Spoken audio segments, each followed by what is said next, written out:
.007 Tomorrow Never Dies for the PS1 sucks. It just sucks so bad. The game was published by MGM Interactive and developed by Black Ops Entertainment, who are known for such classics like Terminator 3, Rise of the Machines, and Street Hoops. That's all I really got though. There's not too much information on this game or its developers. The first thing you'll notice is how the intro tries to make the game cooler than it actually is. Half the footage that it's showing you isn't even gameplay. It's clips from the actual movie. But whatever, I can forgive it. On the main menu, I notice how there's no multiplayer option like in GoldenEye. That's nice. Let's take out one of the key things that made GoldenEye so good. All you have is new game, load game, save game, and options.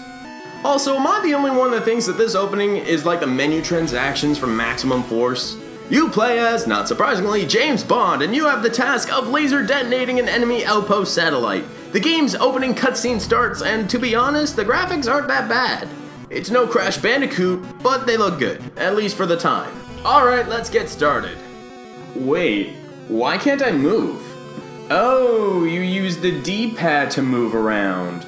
The analog sticks aren't used during this entire game. I'd also like to note that the game never explains to you what its controls are unless you pause the game and go down to its control menu. Why couldn't the game just tell me before I started so I wouldn't have to figure it out on my own?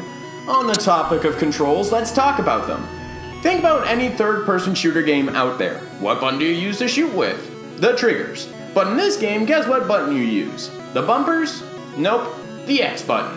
Why the heck is it the X button? The X button is normally used for action, why is it used for shooting? The triangle is used to access your inventory, square is for using medkits or whatever is in your second inventory slot, and circle is used for actions. The triggers are for running sideways. Left trigger runs left and right trigger runs right. Instead of having one run button and use the D-pad for directions, you have to use each of the triggers to run. What about the bumpers? Well, L1 is used for crouching, which is fine. L2 puts you into this weird sniper mode. Whenever you hold down L2, it will make you go into first person and the retinal will come up like an on-rail shooter. You can't really move when you're in this sniper mode, and the D-pad is used to move the retinal. But for the oddest of reasons, the D-pad's controls are reversed like a flying game. That means when you go up, the retinal goes down, and when you go down, the retinal goes up. You can, however, change the D-pad controls when you go into the sniper mode. However, you cannot change any of the other controls. I also really hate this camera. It sticks to your back and is pulled way too far to be able to see enemies behind you, down the hall, or even around the corner without moving Bond completely. Whenever I go upstairs or in enclosed areas, I have no idea what's going on because the controls are so stiff and the camera is pulled in way too close for me to see anything. Like the sniper mode controls, you can change the camera, however you still have no control over it, like you would in, say, Mario 64. After I figured out the controls, I continued through the level, shooting enemies that love to run diagonally. And I also picked up a sniper rifle and an assault rifle. At the start of the level, I have a silenced pistol, and the game keeps track of whenever I get a stealth kill. Here's the thing though, there's no real reason to get all these stealth kills or be stealthy at all when the game doesn't even give you anything for doing so. Also, these stealth mechanics are a joke. I can never really tell when the enemy sees me because throughout this entire game, it never gives me any feedback for when I'm in danger, outside of a music change. But the music changes sometimes even when I'm not in danger.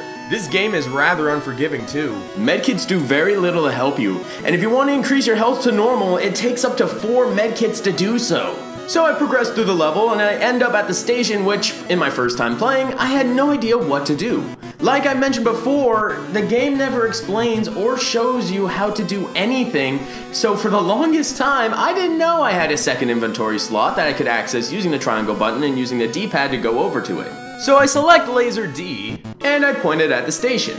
Now remember in the intro when they said that we needed to detonate the station? I guess what they actually meant by that was point the laser D at the station so a jet would fly by and blow it up. So after you blow up the station, an enemy helicopter arrives and enemy soldiers come out of it! one at a time though. Yeah, if this part was supposed to be action-packed, it's real easy. Just look at it. I can spawn kill these guys in seconds. One of them drops a key card which you have to use to get through the giant metal doors to start the skiing part. Hey, like the movie! You have to race down the mountain with enemies also on skis chasing you. You can knock them away by pressing the X and circle button, and you also have to avoid trees. There are so many trees, but it's not too hard to avoid them. However, I don't think the AI is good at avoiding these trees because during a cutscene, he ran into one. Just brilliant. Okay, after this brilliant skiing segment, you literally take off like a bird. A reading rainbow. The rest of the game is like this. It's really short too if you know what you're doing. However, I can't get past the second level because apparently you're supposed to take pictures of 3 things, and one of them I can't find. Where the heck is this freaking chopper? With awful controls, dreadful camera, mindless shooting, and boring level design, the game is one of the worst I've ever played. This game can't hold anyone's attention for longer than 20 minutes. However, when you are done with the game, you can use it as a cup holster for your tea.